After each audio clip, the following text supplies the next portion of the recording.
On découvre le label DDRS avec mes invités Geoffroy Belléniche. Bonjour, bienvenue. Bonjour. Vous êtes coprésident de ce label. Laetitia Langlois, bonjour et bienvenue. Bonjour. Responsable développement durable à l'ESCP Business School.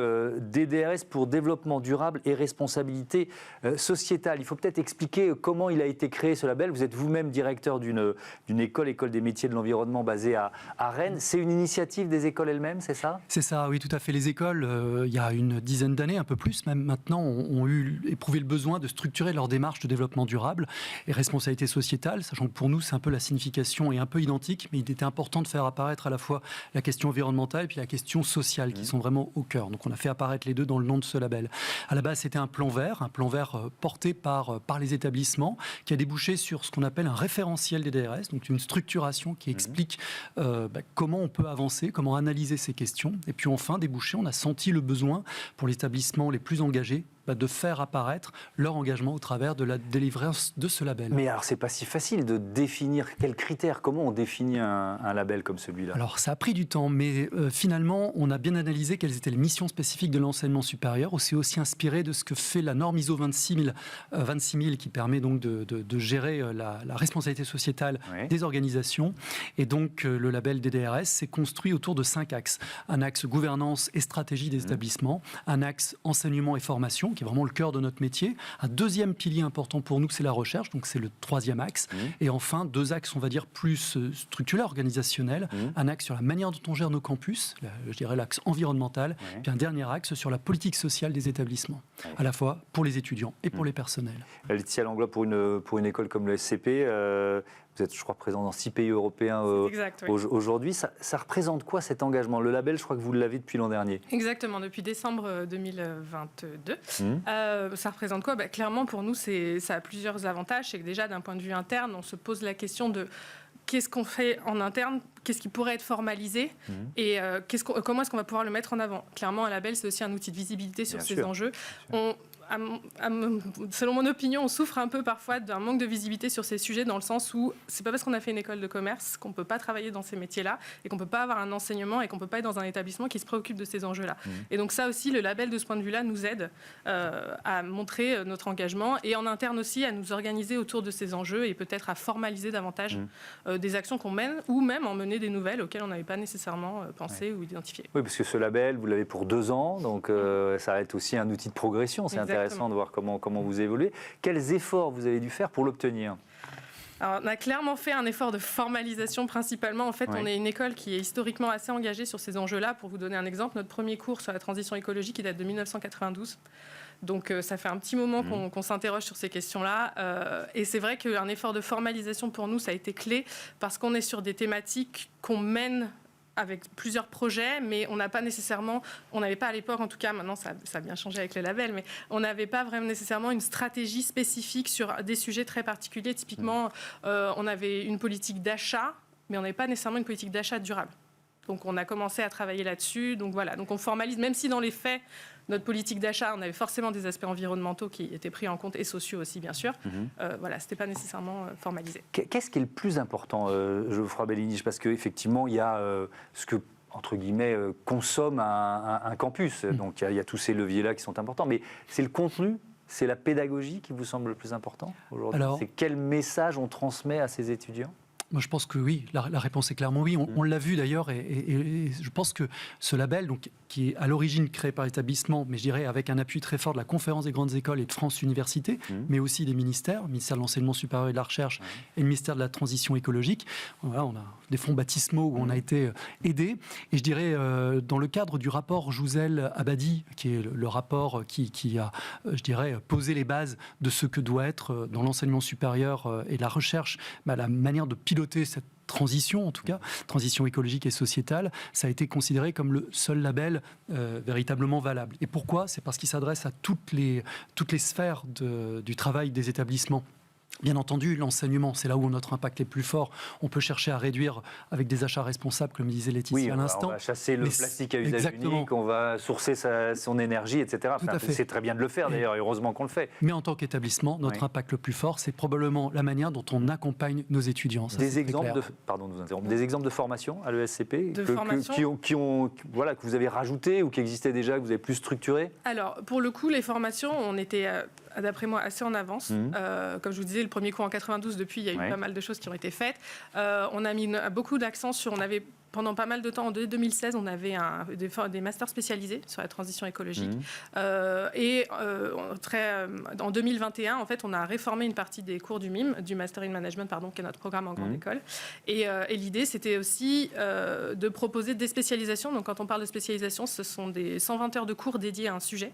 À l'heure actuelle, on en a 14, ce qui veut dire que, et ça va de la finance durable jusqu'à l'économie circulaire, repenser les modèles d'affaires.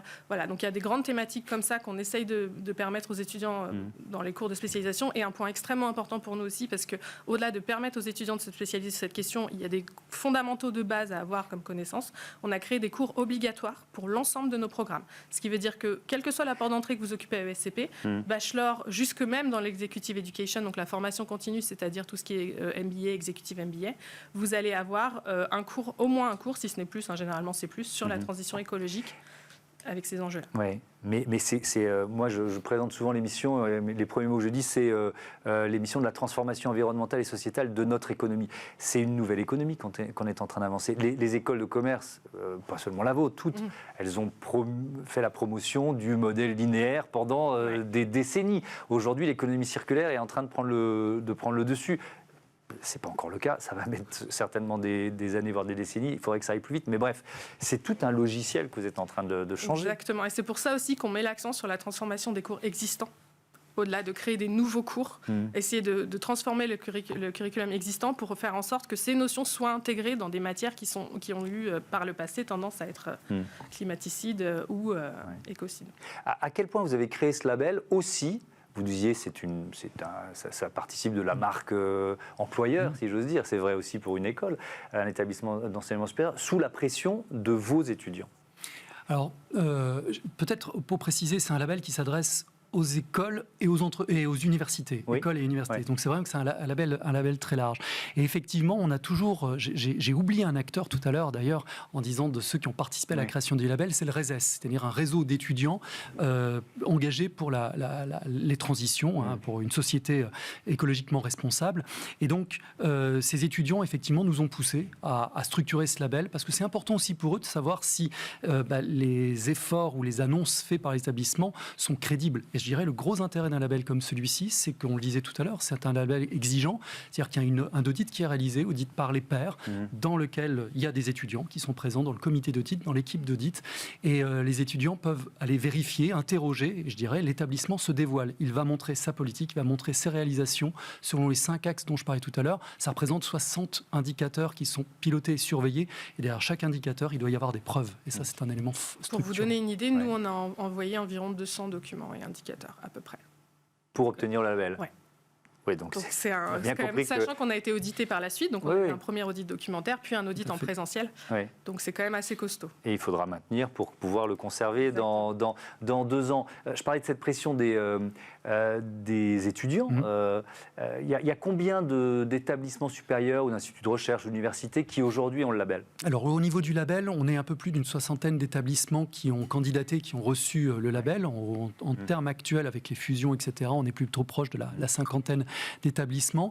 Mais aujourd'hui, on voit bien que, sous pression des étudiants qui demandent, et le RESES a publié très récemment une étude sur l'attente des étudiants aujourd'hui, mais aussi sur celle du ministère. Le ministère de l'Enseignement supérieur et de la Recherche s'est doté d'un plan climat-biodiversité. Et bien, il y a une volonté de faire en sorte que de plus en plus d'établissements aient ce label. Aujourd'hui, on est à peine à 12-15% d'établissements qui ont le label sur les 300-400 établissements d'enseignement supérieur.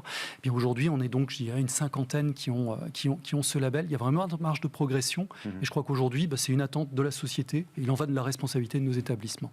Vous nous l'avez dit, vous êtes présent dans 6 pays, Paris, Berlin, Londres, Madrid, Turin et Varsovie. Est-ce que cet engagement environnemental et sociétal des étudiants, il est le même partout ?